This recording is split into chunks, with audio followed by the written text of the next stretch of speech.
இனிமே கண்ணை மூடிட்டு கடலை எண்ணெய் வாங்கலாம். ஏன்னா மந்த்ரா கடலை எண்ணெய் இதயத்தின் தயாரிப்பு. வறுக்க பொரிக்க ஏன் எல்லா சமையலுக்கும் மந்த்ரா தான். மந்த்ரா கடலை எண்ணெய், அபார ருசி, ஆரோக்கியமான உடல் நலம். சிபிஎஸ்இ பள்ளிகளில் NCERT எனும் தேசிய கல்வி ஆராய்ச்சி மற்றும் பயிற்சி கவுன்சில் வெளியிடும் பாடப்புத்தகங்களின் அடிப்படையில் பாடம் நடத்தப்படுகிறது. அந்த வகையில் NCERT சமீபத்தில் வெளியிட்ட 8ஆம் வகுப்புக்கான சமூக அறிவியல் புத்தகத்தில் நீதித்துறையின் செயல்பாடுகள், அதன் கட்டமைப்பு, வழக்குகள் தேக்கத்திற்கான காரணம் போன்ற பல்வேறு அம்சங்கள் இடம்பெற்றுள்ளன. அதில் சுப்ரீம் கோர்ட்டில் 81,000 வழக்குகள் நிலுவையில் உள்ளன. ஐகோர்ட்டுகளில் 60 லட்சம் வழக்குகளும், நாடு முழுதும் உள்ள கீழ்கோர்ட்டுகளில் 4 கோடி வழக்குகள் நிலுவையில் உள்ளன.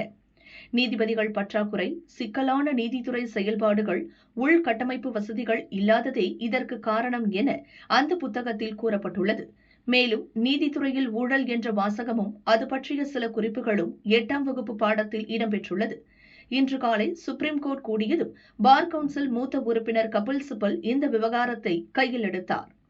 NCERT வெளியிட்டுள்ள புத்தகத்தில் நீதித்துறையை ஊழல்மிக்க துறையாக சித்தரிப்பதை ஏற்க முடியாது. எங்களை போன்ற மூத்த வழக்கறிஞர்களுக்கு இது வேதனை அளிக்கிறது என்றார். இதை கேட்ட சுப்ரீம் கோர்ட் தலைமை நீதிபதி சூரியகாந்த் இந்த விவகாரத்தில் தானும் அதிருப்தியில் இருப்பதாக கூறினார். இது பற்றி பலர் எனக்கு போன் செய்தனர். பல ஐகோர்ட் நீதிபதிகள் கூட என்னிடம் தங்கள் அதிருப்தியை தெரிவித்தனர். நீதித்துறை செயல்பாடுகளை விமர்சிக்கும் நடைமுறையை ஏற்க முடியாது. இது நீதித்துறை மீதான திட்டமிடப்பட்ட ஆழமான தாக்குதல் என்றே கருதுகிறேன். நீதித்துறை மீதான தாக்குதல்களை பொறுத்துக் கொள்ள முடியாது. இதுபோன்ற விவகாரங்கள் அப்படியே விட்டுவிட முடியாது. நீதித்துறையின் புகழுக்கு கலங்கம் விளைவிக்கும் வகையிலான செயல்பாடுகளை நான் பார்த்துக் கொண்டிருக்க மாட்டேன் என்றார். நீதித்துறையை விமர்சனத்திற்கு உள்ளாக்கும் வகையில் NCERT வெளியிட்டுள்ள பாடப்புத்தகத்தில் சில அம்சங்கள் இடம்பெற்றுள்ளது. நீதிபதிகள், வக்கீல்கள் இடையே கடும் அதிருப்தியை ஏற்படுத்தியுள்ளது. இது தேசிய அளவில் பேசுபொருளாகியுள்ளது.